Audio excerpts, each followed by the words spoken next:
ایک عورت عراق سے آئی، اس کی 5 یتیم بچیاں تھیں تو اسے ضرورت تھی وظیفے کی۔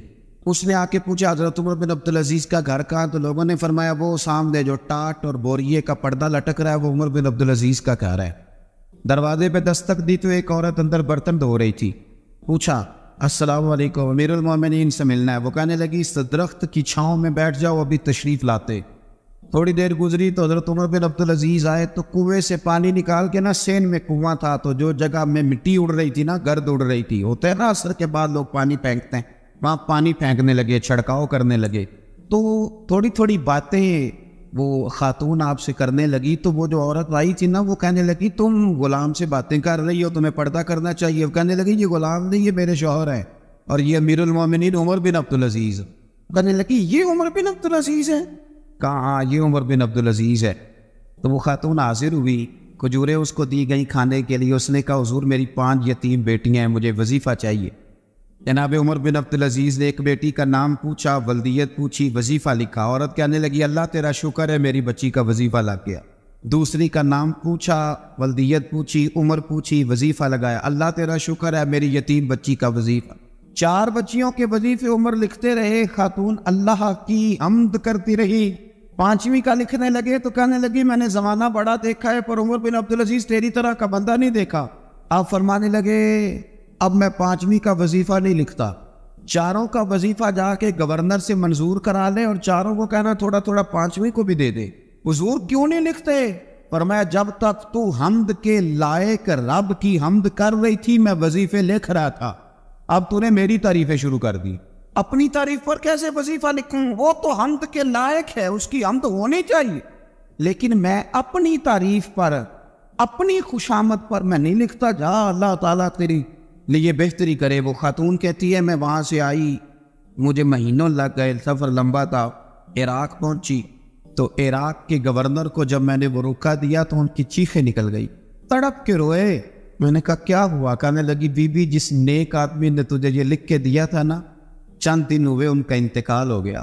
عمر بن عبدالعزیز پردہ فرما گئے۔ وہ خاتون پھر روئی، کہنے لگی یتیم بیٹیوں کا اب کیا بنے گا، اس رکے کا کیا بنے گا؟ تو آپ فرمانے لگے بی بی جب امیر عمر بن عبدالعزیز جیسا ہو تو گورنروں کو بھی اللہ کچھ توفیق دے ہی دیتا ہے۔ اگر انہوں نے تیرا وظیفہ زندگی میں لکھا تھا تو فکر نہ کر، جب تک میں زندہ رہوں گا وظیفہ پہنچتا رہے گا۔ آپ کے گورنر نے لکھا کہ حضرت صاحب گورنر ہاؤس کی عمارت کمزور ہو گئی ہے، نئی بنا لو۔ تو آپ فرمانے لگے تو عدل کا قلعہ کیوں نہیں بناتا، انصاف کی دیواریں کیوں نہیں کھڑی کرتا؟ فرمایا چھوڑ اینٹیں لگانا، عدل و انصاف کا قلعہ بنا۔ سب سے بڑی بات یہ تھی کہ بڑے پابند تھے صوم و صلات کے، دن کو تلاوت کرتے، رات کو عبادت کرتے، پنجگانہ نماز میں کھڑے ہوتے، اللہ کے خوف کی بات آتی تو چڑیا کی طرح بڑبڑاتے، ڈرتے۔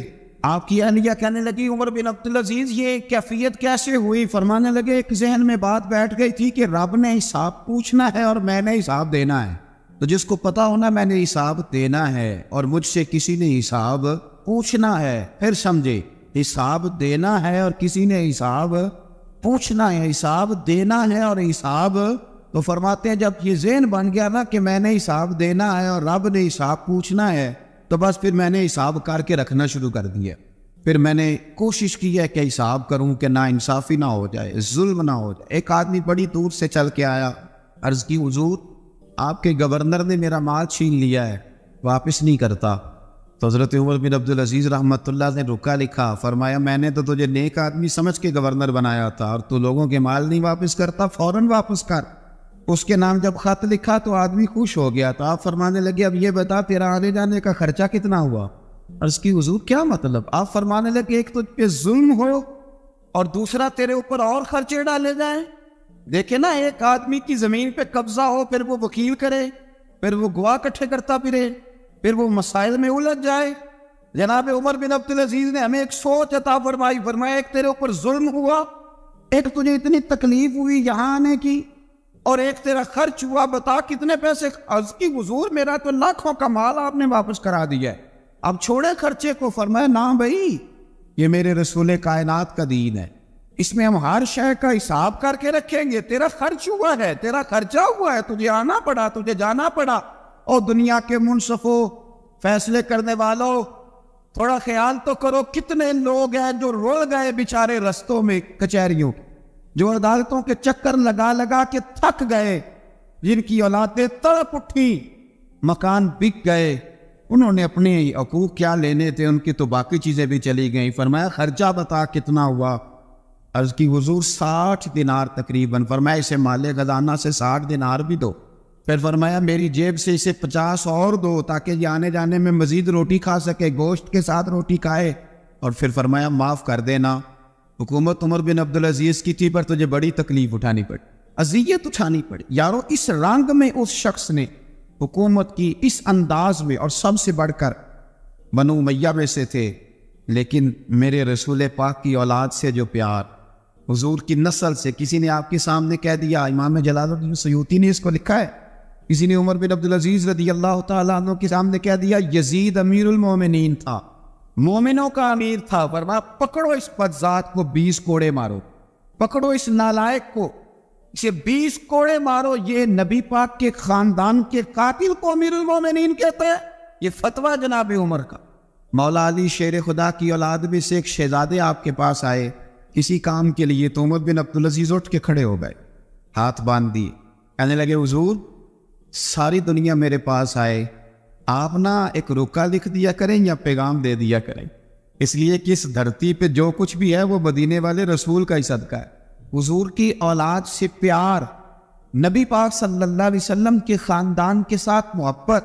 حضرت عمر بن عبدالعزیز نے فلاح عامہ کے کام کرائے، بڑے بڑے سرائے بنائے، لوگوں کے ٹھہرانے کا بندوبست کیا، وظائف دیے غریبوں کو، مساجد بنائی، مدارس بنائے۔ آپ کو مجدد کہا جاتا ہے، نئے سرے سے تجدید کی، علماء سے پیار کیا، صدقات و خیرات کا ایک ایسا ماحول دنیا کے اندر بنایا کہ لوگ کہتے ہیں کہ ہم زکوٰۃ دینے کے لیے بندہ تلاش کرتے تھے، اور جناب عمر بن عبدالعزیز کے زمانے میں کوئی زکوٰۃ لینے والا میسر نہیں آتا تھا۔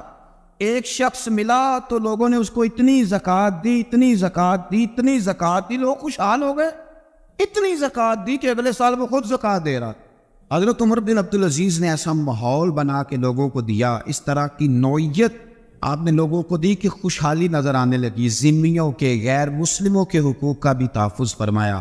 39 سال عمر پائی، صرف نمازیں بھی پڑھ گئے، صدقے بھی دے گئے، عبادتیں بھی کر گئے، 2.5 سال حکومت بھی کر گئے، اللہ رسول کو راضی بھی کر گئے۔ عمر پائی 39، پورے 40 نہیں، 39 سال عمر پائی، اتنا کچھ کر گئے۔ ہم تو بھی انتظار میں رہتے ہیں، ہم تو بھی انتظار میں۔ اٹھ فریدہ ستیا تے داڑھی آ گیا پور، اٹھ فریدہ، یہ ستیا کا مطلب بابا جی نے غفلت بیان کیا ہے، کہ مطلب یہ نہیں کہ سچی مچی سویا ہوا تھا، کہتے تو غافل ہے۔ اٹھ فریدہ ستیا داڑھی آ گیا پور، اگا نیڑے آ گیا ہی، پیچھا رہ گیا ہی دور۔ 40 سال کی عمر میں آپ کو زہر دے دیا گیا، کچھ لوگوں کو برداشت نہیں نہ ہوا۔ ایک شخص آیا رکا لے کے، اس نے کہا حضور پچھلا خلیفہ میرے نام 20,000 دینار لکھ گیا ہے پر وہ فوت ہو گیا ہے، تو آپ یہ رکا ہے، مجھے 20,000 دینار دے دے۔ آپ فرمانے لگے سنبھال کے رکھ، شاید میرے بعد والا دے دے۔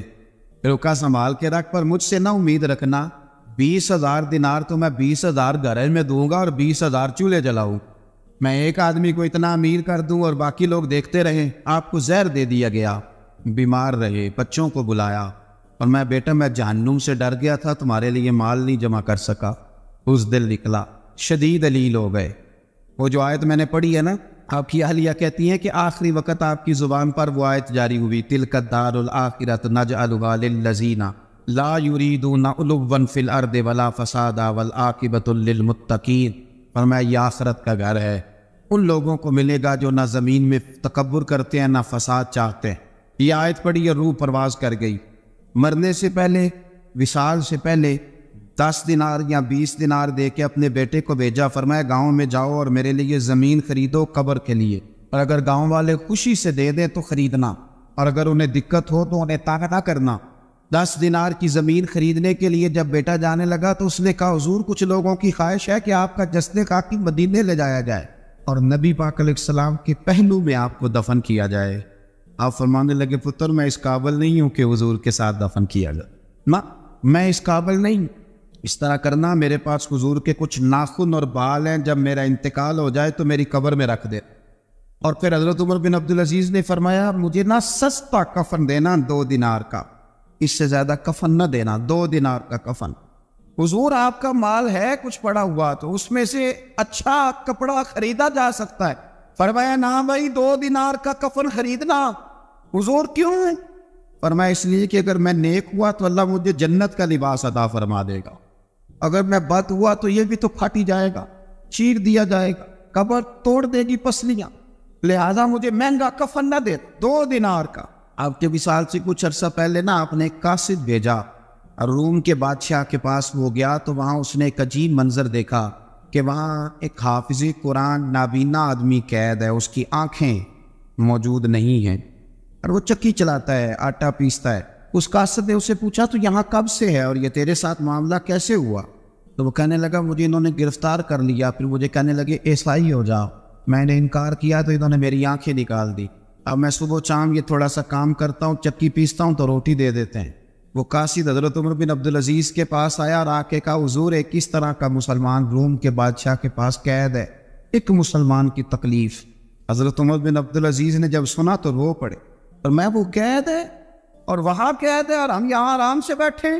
فوراً روکا لکھا، قاصد سے کہنے لگے واپس جا، روم کے بادشاہ کو جا کے کہہ کہ اس نابینا قیدی کو فوراً آزاد کرے، ورنہ میں ایک ایسا لشکر بھیجوں گا کہ اتنا بڑا لشکر بھیجوں گا کہ اس کا پہلا آدمی تیرے پاس ہوگا اور آخری میرے پاس ہوگا، اور تجھے پھر وہ بندہ چھوڑنا پڑے گا، تو ابھی چھوڑ دے، میں تجھے پیغام دے رہا ہوں۔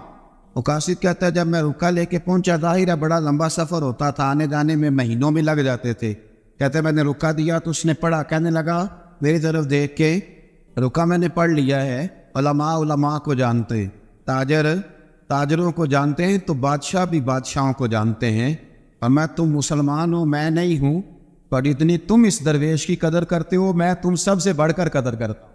میں اس بندے کو لشکر لے کے آنے کی تکلیف نہیں دوں گا، میں ویسے ہی قیدی آزاد کرنے لگا، تم لے جاؤ۔ کہتے ہیں مجھے چند دن وہاں رہنا پڑا، کچھ لوازمات تھے جن کے لیے رکنا پڑا۔ ایک دن میں شاہ روم کے دربار میں گیا تو وہ تخت سے نیچے اتر کے رو رہا تھا اور اس کی ہچکی بندی تھی اور اس کے سینے سے آواز نکل رہی تھی۔ میں نے پوچھا لوگوں سے کیا ہوا؟ کہنے لگے خود ہی پوچھ لو۔ میں نے جا کے کہا بادشاہ کیا ہوا، کیوں رو رہے ہو؟ تو کہنے لگا آج دھرتی کا غسل اٹھ گیا ہے، آج سنگار ختم ہو گیا، آج دھرتی کا غسل اٹھ گیا۔ میں نے کہا کیا ہوا؟ کہنے لگے عمر بن عبدالعزیز انتقال کر گئے، تمہارا امیر چلا گیا۔ تو میرے دل میں خیال آیا، میں نے آہ بھری، میں نے کہا پھر ہمارے لیے کیا حکم ہے؟ تو فرمانے لگے وہ چلتا پھرتا راہب تھا، لوگوں کے پاس کچھ نہیں ہوتا تو وہ فقیر ہوتے ہیں، پر اس کے قدموں میں تو خزانے تھے، پر وہ پھر بھی فقیر تھا۔ فرمایا اس کا حکم اگر میں زندگی میں مانتا تھا تو مرنے کے بعد بھی بات مانی جائے گی، تمہارا قیدی بھی تمہیں واپس کیا جائے گا اور عمر بن عبدالعزیز کی بات بھی سنی جائے گی۔ کسی نے حضرت عبداللہ بن مبارک سے کہا بڑے زاہد ہے، اپنے دنیا چھوڑ دی۔ فرمایا میں تو عالم فاضل ہو کے زاہد ہوں، زاہد تو اصل میں عمر بن عبدالعزیز تھے جو بادشاہ ہو کے زاہد تھے۔ مالک بن دینار بھی کہتے تھے وہ بادشاہ ہو کے زاہد ہیں۔ ان کا انتقال ہوا تو خواجہ حسن بصری فرمانے لگے آج دنیا سے بہترین آدمی چلا گیا۔ حضرت سیدنا امام احمد بن حنبل فرمایا کرتے تھے جو عمر بن عبدالعزیز کا ذکر کرے رب تو اس پر بھی رحمت نازل فرمائے گا۔ ارے یہ تو وہ شخص ہے کہ جب تک موجود تھا تو حسن موجود تھا، اور آج بھی ان کا ذکر کریں تو اللہ دلوں میں نور پیدا کر دیتا ہے۔ حضرت عمر بن عبدالعزیز رحمت اللہ علیہ تو وہ نیک آدمی تھے کہ ایک شخص صاحب سے گفتگو کر رہا تھا، سرکاری بات چیت ہو رہی تھی تو چراغ بھی سرکاری جل رہا تھا۔ اس نے پوچھا حضور چلے سرکاری بات تو ختم ہوئی، طبیعت کیسی حال کیا؟ پر میں ٹھہر جو، ایک چراغ بند کر کے دوسرا جلا لیا۔ اس نے کہا حضور یہ کیا؟ آپ فرمانے لگے وہ سرکاری چراغ تھا، یہ میرا ذاتی ہے۔ جس شخص نے اتنی باریک بینی کے ساتھ تقوی اختیار کیا ہو، نبی پاک سے اتنی محبت کی ہو، دعا کرتے ہیں اللہ ان پہ کروڑوں رحمتیں فرمائے، اللہ ان پہ بے حساب برکتوں کا نزول فرمائے۔ دو باتیں حضرت عمر بن عبدالعزیز کی زندگی میں ہمیشہ غالب رہی، ایک تو دنیا ہونے کے باوجود دنیا سے دل نہیں لگا، یہ دو باتیں آپ نے یاد رکھنی، دل نہیں لگایا دنیا سے۔ مال تھا، دولت تھی، پر وہ اس چکر میں نہیں پڑے کہ یہ مہنگا جوڑا میرے گھر کیوں نہیں، یہ اعلیٰ کار کیوں نہیں، اب یہ والا میں نے گھر، ایک اینٹ پر دوسری اینٹ نہیں رکھی ساری زندگی، چونکہ وہ سمجھتے تھے زندگی مختصر ہے تو 40 سال کی زندگی میں ہی کمال کر گئے۔ اور دوسرا حضرت عمر بن عبدالعزیز نے ہر وقت ایک چیز اپنے ذہن میں رکھی کہ مجھے اللہ کے سامنے کھڑے ہونا۔ اللہ تبارک و تعالیٰ نے پھر ایک خوبصورت انسان بنو امیہ کی حکومت تھی، اسی میں سے ایک خوبصورت دھلا ہوا، سجا ہوا، سمرا ہوا، خوشبو والا، میٹھا بھی، ٹھنڈا بھی، پیارا بھی، نیک بھی، متقی بھی، اصول والا بھی، رسول اللہ علیہ السلام کا غلام حضرت عمر بن عبدالعزیز۔ اللہ تعالیٰ نے یہ مرد مجاہد پیدا فرمایا۔ آپ مدینہ شریف میں پیدا ہوئے، آپ کے جو والد گرامی تھے وہ مصر میں گورنر تھے۔ حضرت عمر بن عبدالعزیز رحمۃ اللہ تعالیٰ علیہ کی جو والدہ ہیں وہ حضرت عمر فاروق کی پوتی ہیں، تو آپ کی رگوں میں فاروقی خون بھی تھا۔ حضرت عمر بن عبدالعزیز رحمۃ اللہ تعالیٰ علیہ کے والد گرامی نے آپ کو مدینے میں پڑھنے کے لیے چھوڑا۔ حضرت صالح بن کیسان ایک عالم اور محدث تھے، ان کے پاس آپ نے تعلیم پائی، اور جناب عمر بن عبدالعزیز رحمۃ اللہ تعالیٰ علیہ کے والد اگرچہ مصر میں تھے لیکن آپ کو مدینہ میں رکھا، آپ نے مکمل تعلیم حاصل کی، علم حاصل کیا، چھوٹی سی عمر میں قرآن پاک کے حافظ بھی ہو گئے۔ پھر جب بڑے ہوئے تو اللہ نے یہ موقع دیا، چونکہ خاندان کی حکومت تھی تو آپ مدینہ شریف کے گورنر بنے، اور مدینہ منورہ کے ساتھ ساتھ آپ کو طائف کی حکومت بھی ملی، مکہ مکرمہ کی حکومت بھی ملی۔ پھر بعض جگہ پہ تو یہ ہے کہ آپ نے خود کسی وجہ سے استعفیٰ دیا، اور بعض جگہ یہ ہے کہ سازش کر کے آپ کو معزول کیا گیا۔ لیکن حضرت عمر بن عبدالعزیز نیک بڑے تھے، پرہیزگار بڑے تھے، پر خوش لباس بھی بڑے تھے۔ خادم کو جب بیچتے تھے نا بازار تو کہتے تھے جو سب سے مہنگا جوڑا ہو وہ خرید کے لا لو۔ خوشبو بہترین استعمال کرتے تھے، جب گزرتے تھے تو لوگوں کو پتہ چلتا تھا کہ کوئی عام نہیں گزرا، عمر بن عبدالعزیز گزرے۔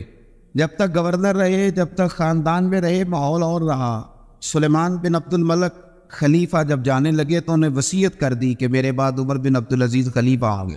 یہاں تو لوگوں کو عہدہ ملے تو لوگوں کی کیفیت بدل جاتی ہے نا، لیکن جب حضرت عمر بن عبدالعزیز کا اعلان ہوا تو رونے لگے، ایک کونے میں بیٹھ کے رونے لگے، فرمانے لگے مجھے امید نہیں تھی کہ وہ اتنا بڑا بوجھ میرے کندھوں پہ ڈال کے چلا جائے، اتنے سارے لوگوں کا بوجھ، اتنے سارے لوگوں کی آزمائش۔ خیر چونکہ وصیت تھی، آپ کی بیعت لی گئی۔ بیعت لینے کے بعد آپ منبر پہ چڑھے تو فرمایا لوگوں میں تمہیں آزاد کرتا ہوں، اگر تم میرے علاوہ کسی کو حکمران بنانا چاہو تو مجھے کوئی اعتراض نہیں ہے۔ لوگوں نے کہا نہیں، آپ ہی ہمارے حکمران ہوں گے۔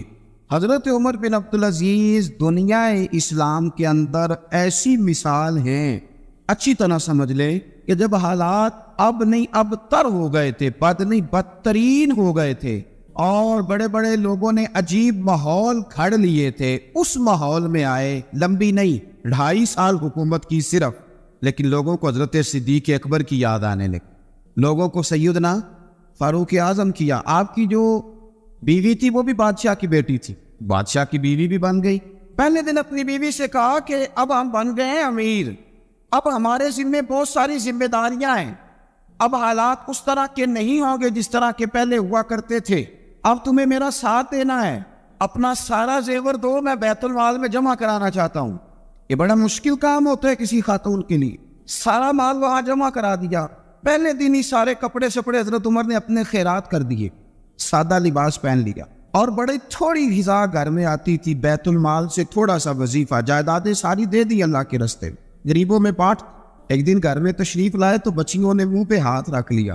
حضرت عمر بن عبدالعزیز بات کرتے ہیں تو بیٹیاں منہ چھپا لیتی۔ پتر کیا بات ہے بیٹے، میرے منہ سے بدبو آ رہی ہے، منہ چھپاتی ہو؟ تو بچیاں خاموش ہوئی۔ جب دوبارہ پوچھا تو کہنے لگے ابا جی جو آپ خرچہ دیتے ہیں نا اس میں 2 وقت روٹی نہیں پک سکتی۔ اور یارو میں آپ کو وقت کے امیر کی بات سنا رہا ہوں، یہ جو رکھ رکھاؤ میں نے اور آپ نے بنا لیا ہے تو خرچے اتنے بڑھا لیے کہ ہم الجھ گئے، ہم سے پورے نہیں ہوتے۔ لیکن جنہوں نے اولادوں کو سادہ رکھا، حالات قابو میں رکھنے میں کامیاب ہوئے، بچ گئے۔ میرے نبی کریم صلی اللہ علیہ وسلم نے فرمایا جو ضرورت کے مطابق جسے اللہ نے روزی دے دی وہ کامیاب ہو گیا، لیکن ہم بہت الجھ گئے، بہت دور نکل گئے۔ بیٹیوں نے منہ پہ ہاتھ رکھا، پتر کیا بات ہے ابا جی، جتنے پیسے آپ لاتے ہیں 2 وقت کی روٹی نہیں پک سکتی، تو ہم نے پیاز سے روٹی کھائی ہے، منہ سے بدبو آ رہی ہے، اس لیے آپ کے سامنے منہ نہیں کھولا کہ آپ کو کراہت ہوگی۔ تو حضرت عمر بن عبدالعزیز آنکھوں میں آنسو تو آئے پر کہنے لگے یا اللہ تیرا شکر ہے کہ جس جگہ میں اپنی اولاد کو کھڑا کرنا چاہتا تھا میری اولاد وہاں کھڑی ہو گئی ہے۔ یہ پیاز سے روٹی کھا کے بھی شکر ادا کر، پیاز سے روٹی کھا کے۔ آپ یقین کریں میرے ابا جی میری والدہ سے کہتے تھے کہ بڑولے میں گندم میں نے ڈلوا دی ہے، یہ میری ذمہ داری تھی. اچار کا ایک مرتبان بنا لے تو انشاءاللہ گرمیاں مسئلہ کوئی نہیں. میں نے دیکھا ہے انہیں پیاز سے روٹی کھاتے, میں نے دیکھا ہے وہ ایک پیاز سے روٹی کھاتے اور پیاز روٹی کے اوپر رکھ لیتے, اور آخر میں ان کا چہرہ جب ہم لوگ دیکھتے تو وہ کہتے اللہ تیرا کتنا شکر ہے, سوال نہیں کرنا پڑا, گندم بھی اپنی تھی, پیاز بھی اپنا تھا, گھر میں نے بچوں کے بیچ بیٹھ کے روٹی کھا لی. اور یوں لگتا تھا کہ وجود بھی ان کا سارا شکریہ ادا کرتا ہے, صرف زبان. حضرت عمر بن عبدالعزیز نے اپنے گھر کے اندر عید والے دن بیٹیوں نے کہا ابا جی جوڑے پرانے ہیں, یارو ہو جاتا ہے, بس تھوڑا سا نا توجہ کی ضرورت ہے, ہو جاتا ہے, نئے کپڑے لینے. اب ایک گھر میں شادی ہوتی ہے تو اس گھر سے تعلق رکھنے والے ہر گھر میں شادی سمجھنے شروع ہو گئی. لاکھوں روپے کا مال صرف کپڑوں پہ, جوتوں پہ اور ان کے لوازمات پہ لگتا ہے. غربت کیسے ختم ہوگی, حالات کیسے ٹھیک ہوں گے, پردیس میں جانے والے واپس کیسے آئیں گے, کس طرح یہ ماحول ٹھیک ہوگا جب اخراجات اتنے بڑھا لیے جائیں. حضرت عمر بن عبدالعزیز رحمۃ اللہ علیہ کی بیٹیوں نے کہا عید پہ کپڑے لینے ہیں, ضد کی تو جناب عمر نے اپنے وزیر خزانہ کو خط لکھا, فرمایا 1 مہینے کی تنخواہ مجھے ایڈوانس دے دو, بیٹیوں کے کپڑے لینے ہیں. تو جب بادشاہ عمر بن عبدالعزیز جیسا ہو تو پھر وزیر بھی نیک ہی ہوتے, وزیر بھی نیک. تو وزیر کہنے لگا حضور کچھ باتیں آپ سے سیکھی ہیں, اگر اجازت دے تو کر دوں. کہا جناب کرو. کہنے لگے آپ 1 مہینے کی تنخواہ ایڈوانس مانگ رہے ہیں, آپ 1 مہینے تک زندہ رہیں گے, یہ آپ سے سیکھی ہوئی باتیں. حضرت عمر بن عبدالعزیز کہنے لگے رب تیرا بھلا کرے, تو نے سوئے ہوئے عمر کو پھر سے جگا دیا. بیٹیوں سے آ کے کہنے لگے پتر پرانے کپڑے دھو کے پہن لو, اگر کپڑے دھو کے پہن لوگی اور پہن کے رب کی بارگاہ میں کھڑے ہوگی تو رب تو پہلے ہی بڑا قبول فرمانے والا ہے, اللہ تو پہلے ہی بڑا قبول کرنے والا ہے. تو صاحب یاد رکھیں حضرت عمر بن عبدالعزیز نے اپنے گھر کے اندر یہ ماحول پیدا کیا, اپنے گھر کے اندر یہ کیفیات آپ نے بنائی, بنا کر کے سجائیں. میرے عزیز یاد رکھیں کچھ چیزیں ایسی ہوتی ہیں جن پر انسان اگر توجہ کر لے تو آسانی سے معاملات ٹھیک ہو جاتے. حضرت عمر بن عبدالعزیز نے خود بھی سادگی اختیار کی, آپ کے بچوں نے بھی سادگی. ہوتا یہ ہے کہ جس طرح کا حکمران ہوتا ہے نا رعایا پر اس کے اثرات ہوتے ہیں, یہ ایک اصولی بات ہے. جس طرح کا حکمران ہو رعایا پر اس کا اس طرح کا. ولید بن عبد الملک جب حکمران تھا نا تو اسے عمارتیں بنانے کا بڑا شوق تھا, بڑی بڑی بلڈنگیں کھڑی کرنا, بڑے بڑے محلات بنانا. تو اس زمانے میں ہر آدمی بلڈنگ کی بات کرتا تھا, ہر آدمی جو ہوتا تھا وہ کسی نہ کسی نئے مٹیریل کی بات کرتا تھا, نئے نقشے کی بات کرتا تھا. جب سلیمان بن عبد الملک حکمران بنا تو سلیمان بن عبد الملک جو تھا اس کو شوق تھا شادیاں کرنے کا. یہ بھی شوق ہوتا ہے بادشاہوں. اس زمانے میں لوگ شادی کی بات کرتے تھے, نکاح کی بات کرتے تھے, بیاہ کی بات کرتے تھے. تو پوری ماحول کے اندر ایک چیز پیدا ہو گئی تھی. لیکن جب حضرت عمر بن عبدالعزیز کا زمانہ آیا تو وہ راتوں کو عبادت کرتے تھے, وہ وظائف پڑھتے تھے, وہ قرآن پاک کی تلاوت کرتے تھے, وہ اللہ کا ذکر کرتے تھے. تو پھر ایک ماحول بن گیا جو ذکر الہی کا ماحول تھا, پھر ایک ماحول بن گیا جو تقوی کا ماحول تھا, پھر ایک ماحول مارد وجود میں آیا جو پرہیزگاری کا ماحول. عام عوام بھی اللہ کے ذکر کی باتیں کرنے لگی, عام ماحول بھی اس طرح. حضرت عمر بن عبدالعزیز نے سب سے پہلا یہ کام کیا کہ بادشاہی پروٹوکول ختم کرائے. ختم ہو گئے پروٹوکول. آپ نے فرمایا کوئی شاہی خاندان کا بندہ آئے تو کسی کا کوئی پروٹوکول نہیں ہے, میرا بھی کوئی پروٹوکول نہیں ہے. بلکہ آپ نے فرمایا کسی خطیب کو, کسی امام کو اجازت نہیں کہ میرا نام لے کے میرے لیے دعا کرے. سب مسلمانوں کے لیے دعا کرنا. فرمانے لگے الحمدللہ میں مسلمان ہوں, جب تم مسلمانوں کا نام لے کے دعا کرو گے تو میں بھی اندر ہی آ جاؤں. اضافی طور پر نام لے کے دعا کرنے سے بھی روک دیا. حضرت مولا علی شیر خدا کرم اللہ تعالی وجہ ان کریم ایک دفعہ بڑے علین ہو گئے, کمزوری آ جاتی ہے, بندہ بیمار ہو جاتا ہے. تو ہمارے ہاں بیمار لوگ بعض اوقات ایسا جملہ بولتے ہیں جو کفر کے زمرے میں چلا جاتا ہے. آپ پریشان ضرور ہیں, تکلیف میں ضرور ہیں, لیکن آپ بات وہی کریں گے جو شریعت اجازت دے. حضرت علی شیر خدا شدید علیل تھے. ایک صحابی تیمارداری کرنے گئے تو حضرت مولا علی کا چہرہ دیکھ کے پریشان ہو گئے, کہنے لگے آپ تو بڑے سخت علیل ہیں, اللہ خیر کرے, اللہ تعالیٰ آپ کو صحت دے. تو حضرت علی کہنے لگے تو فکر نہ کر, مجھے اس بیماری سے کچھ بھی نہیں ہوگا. نے کہا کیوں؟ فرمانے لگے مجھے نبی پاک علیہ السلام نے فرمایا تھا علی اس وقت دنیا سے جاؤ گے جب داڑھی خون سے رنگین ہو جائے, تو اس کا مطلب ہے میں خنجر کے وار کے ساتھ شہید کیا جاؤں گا, میں بیماری سے دنیا میں نہیں جاؤں گا, میں یہ بیماری سے مجھے کچھ بھی نہیں ہوگا, اللہ مجھے شفا دے دے گا. چونکہ حضور نے فرمایا کہ ساڈے نبی دی زبان ساڈے واسطے قرآن. تو سب سے پہلے تو اپنے ایمان کے اندر, توکل کے اندر مضبوطی پیدا کریں.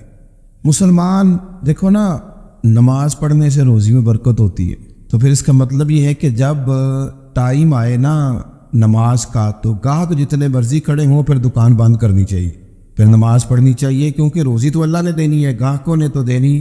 تو سب سے پہلے ضروری ہے مضبوطی ایمان۔ دوستو، مضبوطی ایمان، توکل، اللہ کی ذات پر بھروسہ۔ آپ کبھی میدان کربلا کا پورا نقشہ اپنے سامنے رکھیں نا، پورا نقشہ، دو چیزیں ہیں، امام حسین کو نظر آ رہا ہے اب شہادت ہو جائے گی، اتنی بڑی فوج آئی ہے، خدا کی حکمت کے تقاضے سمجھ میں آ رہے ہیں، حالات کیا ہوں گے سمجھ آ رہی، پر ایک لمحے کے لیے بھی ان کا توکل کمزور نہیں ہوا۔ اپنے رب پر جو مضبوط بھروسہ ہے، مضبوط، سیدہ طیبہ طاہرہ حضرت فاطمہ الزہرا رضی اللہ تعالیٰ عنہا اونٹ کے بالوں کی بنی ہوئی چادر اوڑھ کر چکی پیس رہی تھی۔ یہاں بیویاں بڑا روتی ہیں، غریبی بڑی ہے، بڑی غریبی ہے، حالانکہ اب کون بندہ پیبند والے کپڑے پہنتا ہے جی، دور ہی گزر گیا۔ اب تو بڑی مشکل سے وہ لوگ ملتے ہیں جو جوتا ٹوٹ جائے تو گانٹھ کے پہنے، ورنہ تو نئے جوتے آ جاتے ہیں۔ حضرت سیدہ پاک اونٹ کے بالوں کی بنی ہوئی چادر اوڑھ کے چکی پیس رہی تھی۔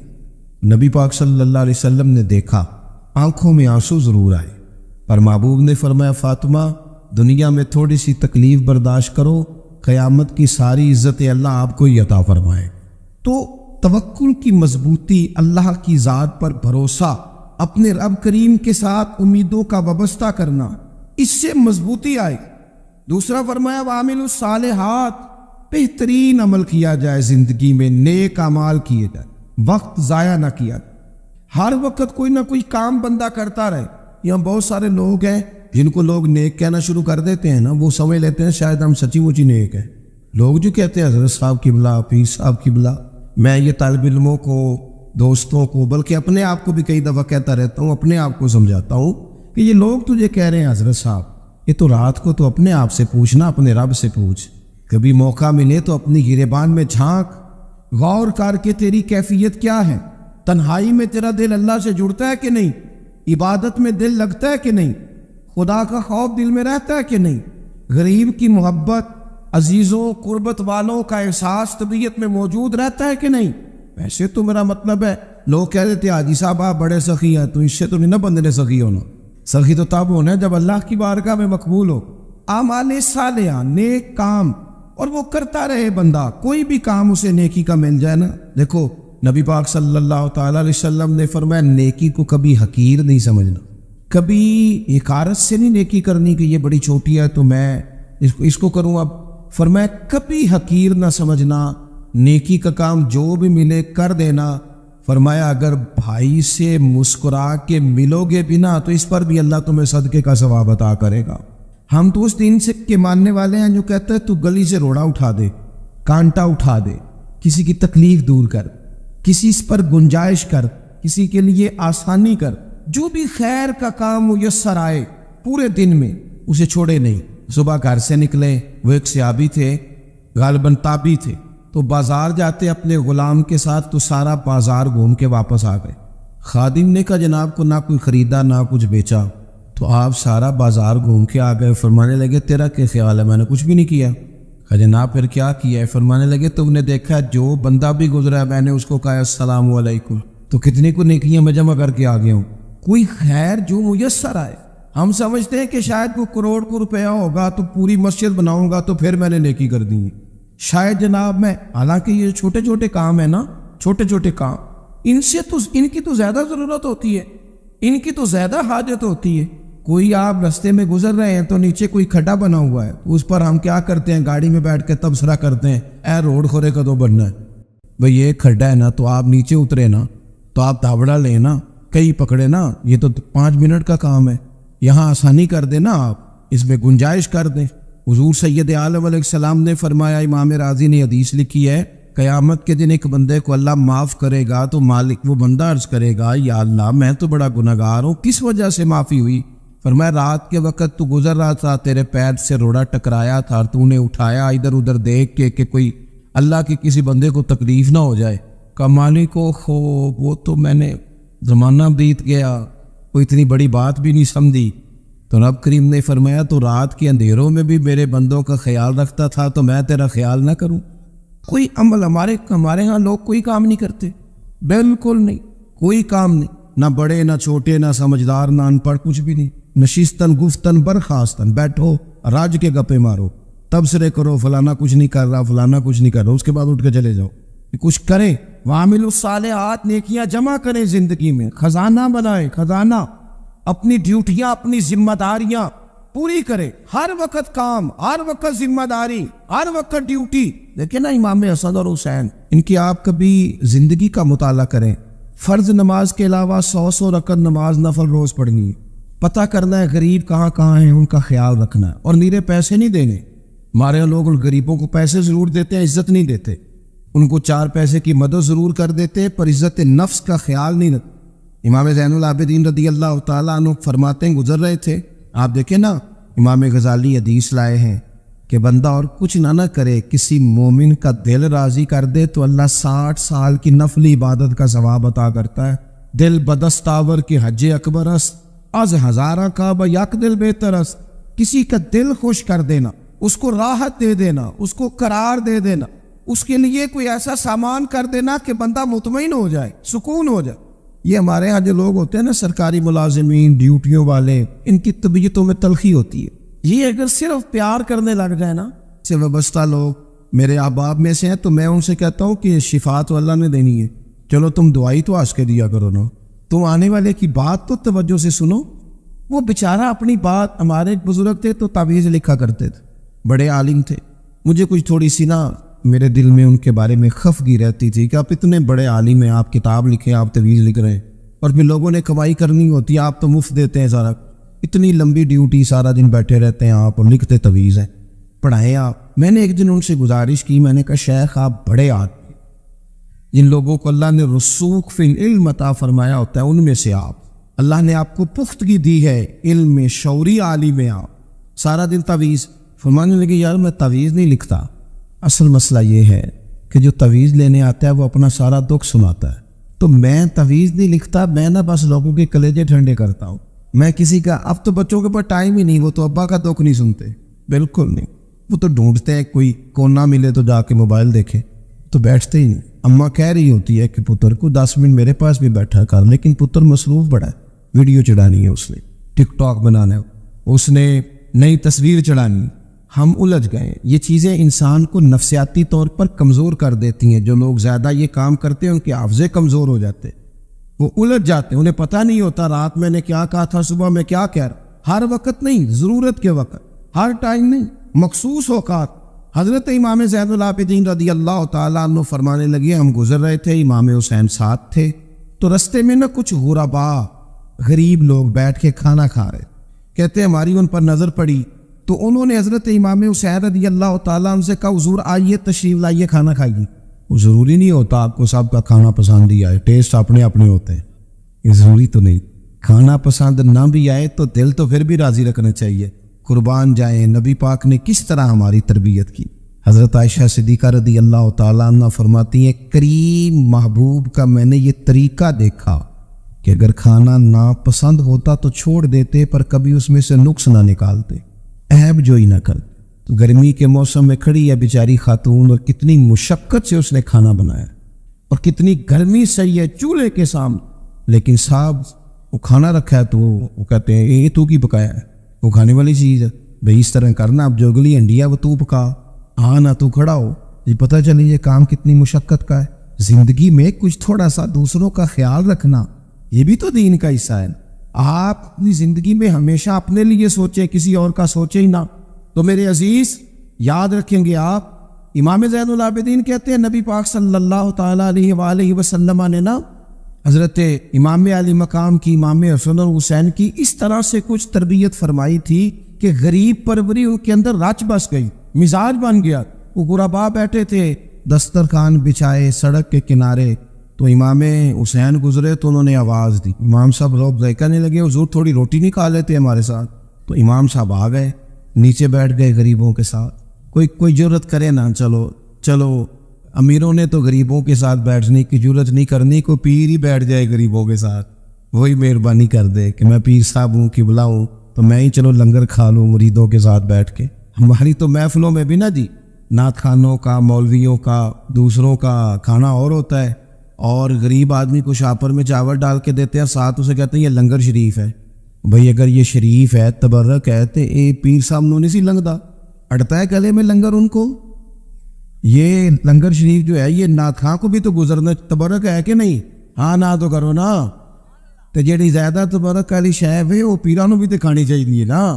نعت خاں کو اس کے لیے لہدا سے مرغ مسلم اعلیٰ کھانے.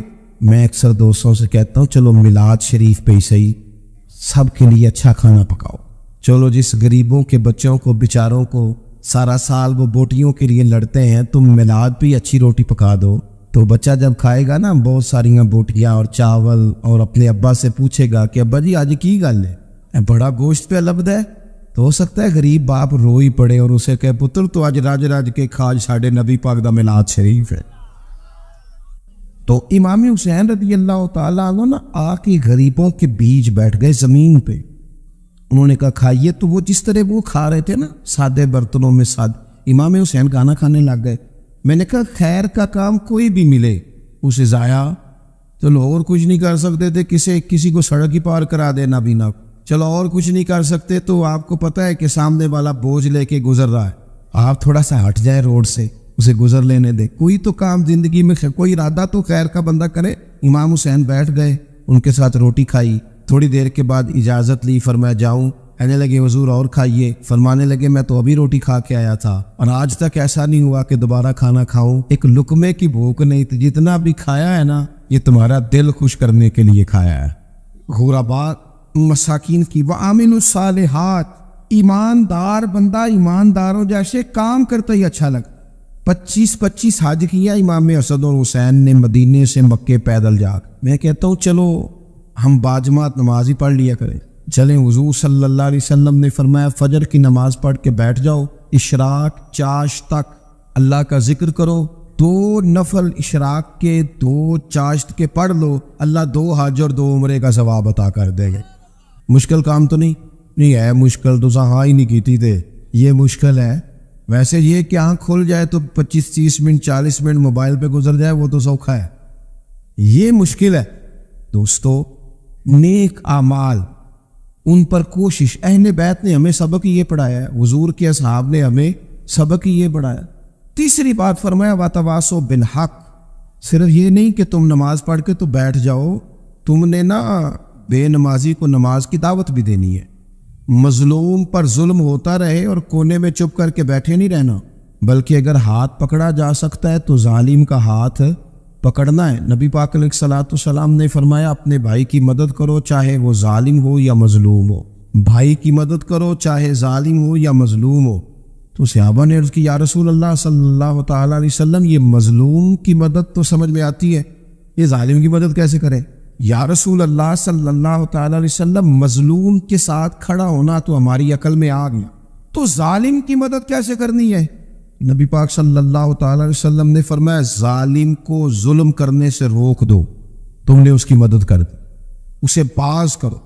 لیکن ہم تو اتنی جرت ہی نہیں رکھتے بدی کو بدی کہنے کی، اتنی طاقت ہی نہیں ہوتی. جھوٹ کو جھوٹ کہنے کی ہمت، ہمارے گھر میں سارا کچھ ہو رہا ہوتا ہے، ہمیں پتہ ہوتا ہے کہ فلاں جگہ پہ ہمارا قبیلہ ہماری برادری غلط ہے، پر اتنی جرت کرتے ہم سچ بولتے ضرور ہے پر دوسروں کے بارے میں، اپنے بارے میں سچ بولنے کو تیار نہیں ہوتے.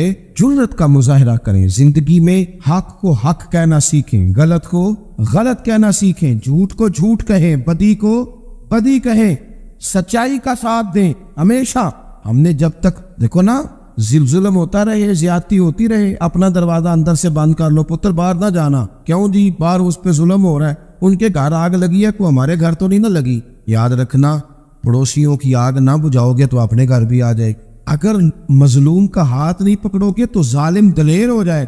اور ہمارے جتنے بھی بزرگ گزرے انہوں نے ظالموں کو ظالم کہا. امام احمد بن حنبل نے جیل کاٹی، امام اعظم ابو حنیفہ نے جیل کاٹی. آج کل لوگ کہتے ہیں مولانا صاحب آپ نے نا جناب غلط کو غلط نہیں کہنا، سیاست کی بات نہیں کرنی. کیوں جی؟ کس لیے نہیں کرنی؟ سیاست تو تدبیر کا نام ہے.